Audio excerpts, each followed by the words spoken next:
Hey guys, I'm Brian Chittister. As he mentioned, I'm head of worldwide industry strategy for public sector at OpenText. I'm also the host of a podcast focused on government digital transformation called the Government Huddle. So please check it out and feel free to connect with me. Drop me a note after this. Would love to connect with you. I'm going to zip through some of this around OpenText. Some of you may or may not know OpenText. We're a fairly large company. We're about 15,000 employees operating all over the world. We've won several awards. We've also been operating for more than 30 years. So we've been around for a while. And I know at the very beginning of this, Ben, you said that some of the companies have done business with the government, some haven't. You're trying to. We've been entrenched in government. We have several customers, as you can see. 89 of the top 100 largest companies in the entire world are customers of OpenText. But as you can see here, 19 of the largest 20 global governments are also customers of OpenText. And so we've been operating in this public sector space for a long time. But what we do has certainly evolved. We've been an organization that's grown through acquisition. A lot of people, if you're listening right now, you might know OpenText from our legacy content services and enterprise content management. We've acquired solutions like Documentum, which I know is a large ECM in the space. We have digital asset management tools that also support things like the Smithsonian, where we not only digitize, but we are the platform that archives all digital assets for the Smithsonian Museum ecosystem. So that content services piece, but also AppWorks, which is our low-code application development platform. I actually joined OpenText from Appian, which is a low-code platform. And it was because not only do they have that, but that they have this whole ecosystem to be able to provide extensive value on top of that. So we build out applications specific to government that we can then also continue to make more robust with some of these other products and solutions. We have an experience platform that is not only digitizing some of the modernizing some of the largest government websites in the world. We run the citizen portal for Hong Kong and China, City of Madrid, which you saw earlier, the City of London, Miami, New York City, Barcelona, so on and so forth. Several global government websites that we've modernized. But it's not just that; it's also omni-channel communication. It's the digital asset management piece that I mentioned.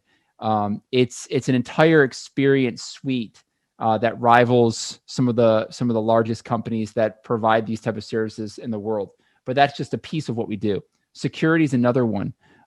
Anything from digital forensic investigation, where OpenText was the solution that extracted data from the hard drives of Osama bin Laden's mobile computer, et cetera, when Navy SEALs went in the operation years ago, into FBI investigations, et cetera. We also do EDR. We do a complete cloud disaster recovery suite. So the idea is that we can prevent cyber threats, but also support investigations around cyber attacks. Business Network, which supports supply chain, AI and analytics. That one of the things, common threads that I've noticed through all the presentations today is that data is really the key to driving things forward. And our AI and analytics platforms certainly drive that around e-discovery, as well as extracting insights. It's my feeling that data isn't useful, but really the information from that data is. So how can you extract that? And that's at the heart of what OpenText does. And also legal technology. I mentioned e-discovery, but entire suite of legal tech. So why is this important? Because the next normal in government is across three different theaters. It's digital, with technology at the epicenter of this. It's hybrid, so you're going to have a remote work environment. It's not people just going to be in an office or working from home, but it's going to be hybrid. And throughout all of this, you have to build resilience within that. And as you look at how governments are changing, You see security, cybercrime is up 33%. And this was just the very beginning of 2020. Ransomware attacks, I don't know if the listeners have heard this, but we're up an astounding 4,000% at the beginning of the pandemic. So security is paramount. Digital experience is also another major trend. 56% of the government portals, and I mentioned some of the ones that we drive, have experienced new visitors, net new unique visitors coming. So providing that digital experience and building resilience to that is paramount as well. I already talked about remote work, but there's also collaboration. And it's not just about things like Zoom, which we're on, or Microsoft Teams, and so on and so forth. It's the ability to work within documents, the ability to have information governance at the heart of what you're doing. And that's part of it as well. And applying that process on top of content. So you can take a look at what a resilience model looks like, and OpenText supports this. So you look at citizen-centric cloud platforms.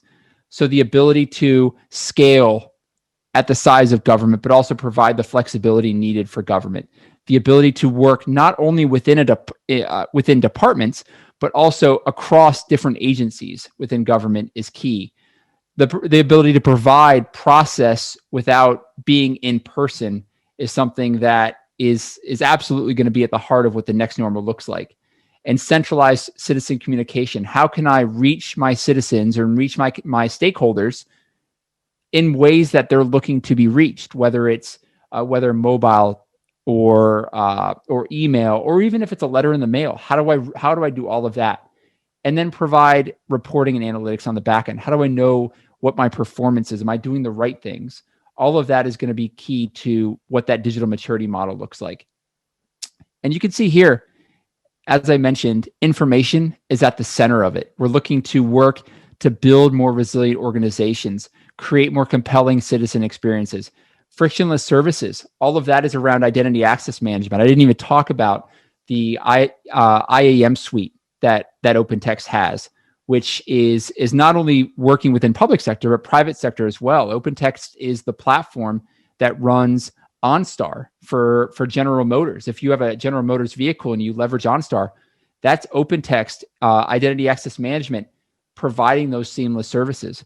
The simplified reporting, the ability to get the analytics back to make more insightful decisions. Building resilience from a cyber perspective, making sure that if you are in a zero trust environment, what does contextualized access look like? And finally, a platform for innovation. And I don't know how many of you heard the 80-20 rule, but right now, 80% of budgets on average within government are going to operations and maintenance.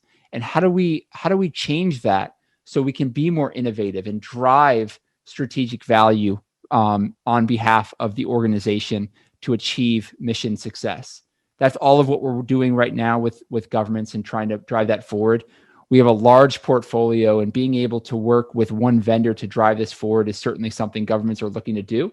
And we are enjoying the opportunities we have to work with them and hopefully you in the future. So thank you very much. And back over to you, Ben.